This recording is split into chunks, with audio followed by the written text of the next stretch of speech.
I'm Dave Froehlich. Thanks for watching this CrimeWatch YouTube exclusive, where we take a look back at recent crime stories that have been making headlines in our area and across the state.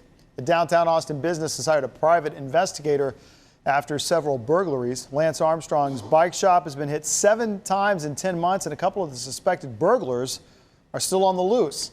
Fox 7 Austin's Meredith Aldis has more.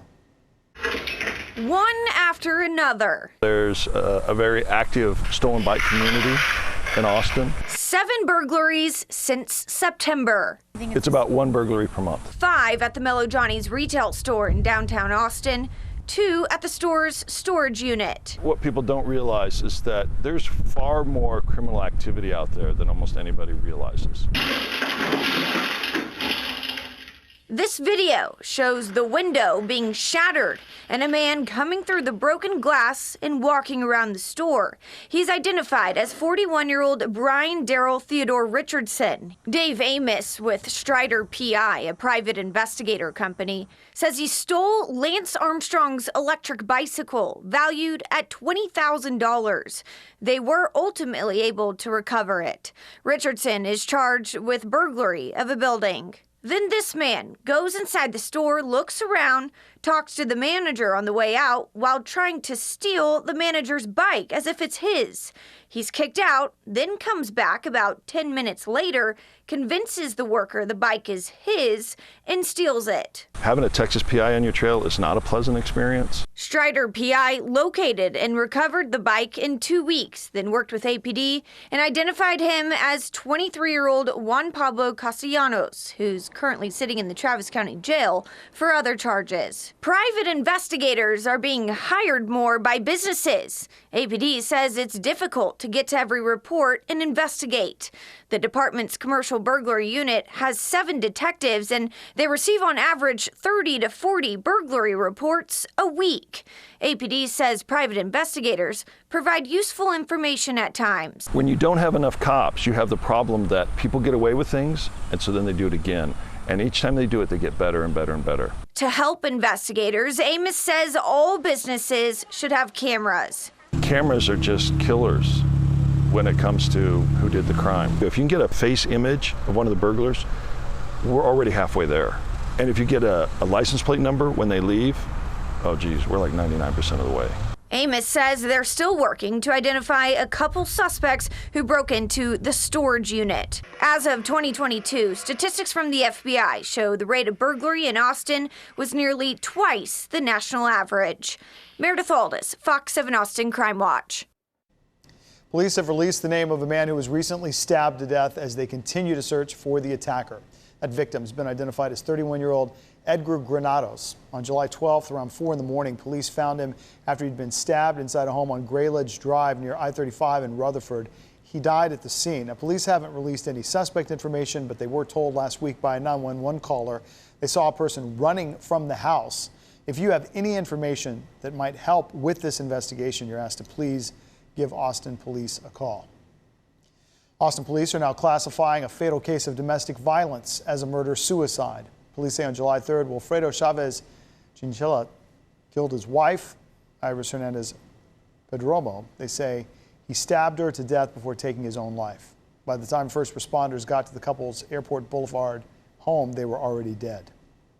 If you or someone you know is in distress, you can call 988. That's the Suicide and Crisis Lifeline, where help is available 24/7. Police are searching for a suspect responsible for a shooting on the University of Texas campus. Police say it happened around 8 p.m. on July 13th between the intersection of MLK Boulevard and Robert Dedman Drive. Police say the suspect is a white man with long black hair, last seen wearing white and black flannel shirt and a black backpack. No reports on any injuries. Officers are continuing the investigation. The Williamson County Sheriff's Office says 5 people have been arrested in the kidnapping, beating, and shooting of a teenager near Leander. That victim, who survived, was taken from a nearby subdivision. Fox 7 Austin's Meredith Aldis has more. Court documents say the victim's mother dropped him off at the home to visit his friend. He was expecting one person to be there. Turns out there were 7. Court documents reveal gruesome details about what happened to him and how he ended up shot and on train tracks. Very few people that are subject to an aggravated kidnapping are able to live to tell the story. But a 17-year-old did. He told police that on July 3rd, he was lured by several adults to a home in the Summerlin subdivision near Leander. It is shocking. It's shocking because there's never been any indication that there's been a major crime problem around here. I think a lot of people move here just because they feel safer here. The teen says he was attacked, beaten up, then kidnapped. By the time your left foot is inside that vehicle and they actually put you in there, your likelihood of coming back alive is very, very low. The teen says he was left for dead after being taken to a secluded area outside of Leander's city limits and shot. I wouldn't even expect too much of that to go on in the city proper, much less out here on the outskirts where people tend to know each other and stuff. Criminologist Dr. Alex Del Carmen says the victim and suspects probably did know each other. From some events, social events, or even school, notice that there is typically an older person. We do see that as a factor, who is likely the person that, if there's alcohol involved, would be purchasing the alcohol for them, or perhaps would be buying weapons or buying some sort of an instrumentation that they need in order to commit the crime. The Williamson County Sheriff's Office says the shooter was 19-year-old Matthew Saavedra. He was arrested by U.S. Marshals last Thursday and charged with aggravated kidnapping and aggravated assault with a deadly weapon. 4 other people were arrested on Monday for being involved too. 36-year-old Danielle Marsh, 17-year-old Nathaniel Walker, and 19-year-olds Tobias Rogers and Logan Humphreys. Dr. Del Carmen says the motive for kidnapping is usually some sort of financial benefit. We know that 80% of the kidnappings that take place, there's either a ransom that is sought after, or the person's identity, the person's credit cards, cash. Court documents say the victim was shot in the leg and is expected to be okay. All 5 suspects are being held in the Williamson County Jail. Reporting in the newsroom, Meredith Aldis, Fox 7 Austin News. Also in Leander, police are investigating a shooting at Benbrook Ranch Park. The victim is a city employee who was doing her job. Fox 7 Austin's Angela Shen has more. Police say this was a random act, but there's no threat to the public and parks are safe to go to.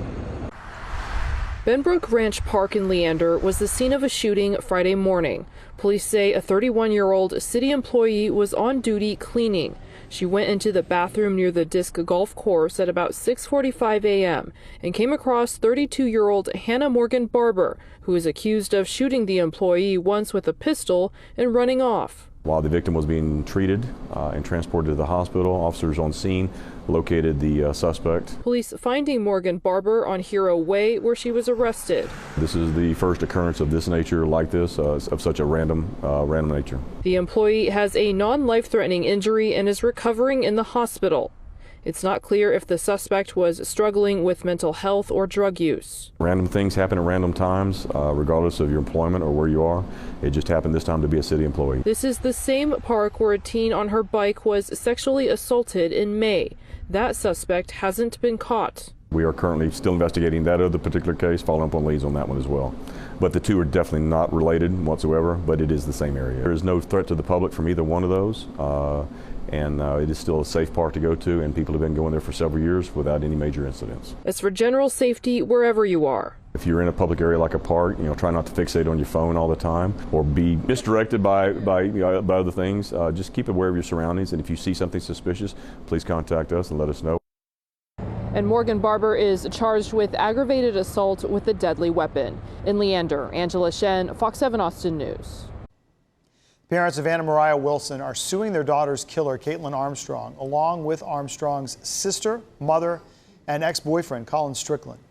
The Wilsons claim the defendants fraudulently transferred Armstrong's properties into their names, sold them, and transferred the money she had in her bank account to her sister. Comes after the Wilsons filed a wrongful death lawsuit, and a court ruled Armstrong has to pay them a total of $15 million. This most recent suit claims the transfers were meant to defraud Wilson's parents and deprive them of the money they were supposed to get from the judgment. The Wilsons are demanding a jury trial. Armstrong is serving a 90-year prison sentence for murdering Anna Mariah Wilson in East Austin back in 2022. A Texas man convicted of stabbing an 85-year-old woman to death decades ago has been executed. Ruben Gutierrez was sentenced for the 1998 murder of Esco Leticia Harrison in Brownsville. Prosecutors say he and two other men plotted to kill her in order to steal more than $600,000 that she had hidden in her home. Gutierrez always maintained his innocence. His attorney's request for a stay of execution was denied by the Supreme Court. They claimed DNA testing would prove he was not responsible for that murder. Police in New Braunfels are asking for help as they try to find a woman who they say is tied to several cases of credit and debit card fraud. Police say this woman was involved with 4 fraudulent transactions in New Braunfels. These photos show her at an HEB Plus on FM 306. If you recognize the woman or see her, you're asked to please call New Braunfels Police or Comal County Crime Stoppers. A $4,000 reward is being offered for information leading to her arrest.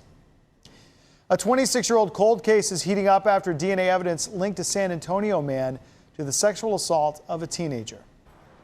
Police recently arrested 55-year-old Albert Quiroga for a crime committed in 1998. San Antonio police say in June of that year, he abducted a 15-year-old girl and threatened her at gunpoint before sexually assaulting her.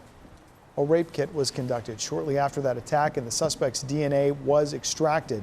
Detectives say last month they were notified by the combined DNA index system that Quiroga was a positive match, and additional testing gave the same result. The main message that we want to put out here today is that we don't stop working. Today we were able to effect an arrest on a case that involved a minor at the time, and hopefully this is the first step in getting justice for that victim. That victim, who's now 41 years old, says she was surprised but relieved to hear about the arrest and is working with detectives. The Harris County Sheriff's Office has arrested a person of interest in the murder of a sheriff's deputy in Houston. Fox's Jonathan Mija has the details. The community and law enforcement are mourning the loss of a brother in blue. Deputy Esqueda comes from a wonderful family, so much promise unfulfilled, taken at such a young age, only 28 years of age. He had been with our agency now approximately 5 years and worked in our elite violent persons task force. Deputies responded to an assault in progress call at Little Caesars in East Houston late Wednesday night. They say Ronnie Palmer pistol whipping an employee over a wrong order. It's so frustrating. I mean, senseless violence. People just need to chill out, just make better decisions. It's okay. It's not the end of the world. These people are here providing a service and trying to serve the community instead of being shut down. Authorities were able to locate the fleeing vehicle through their flock camera system, and it led them to the 13200 block of Italian Cypress Trail.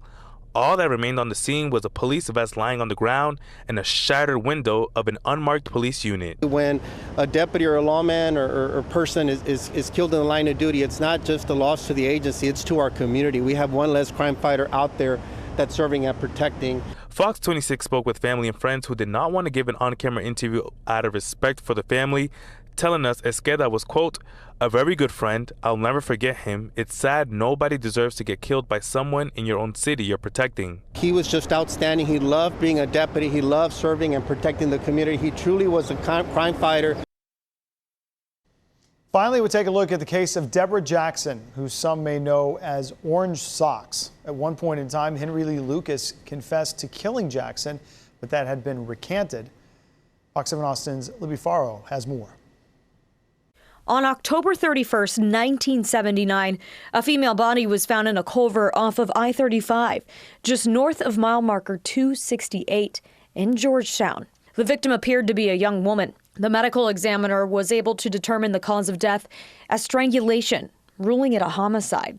The only articles of clothing she had on her were a pair of orange socks. For 40 years, the case of Orange Socks was unidentified, but in 2019, she was identified as Deborah Jackson, just 23 years old from Abilene, Texas. By using genealogy and going off tips, we were able to identify her with a combination of those things. One of those tips was from one of Deborah's sisters, Angie. The Williamson County Sheriff's Office released a sketch of the unidentified victim on Facebook, and Angie thought it looked a lot like her sister. She reached out and submitted her DNA. It was a match.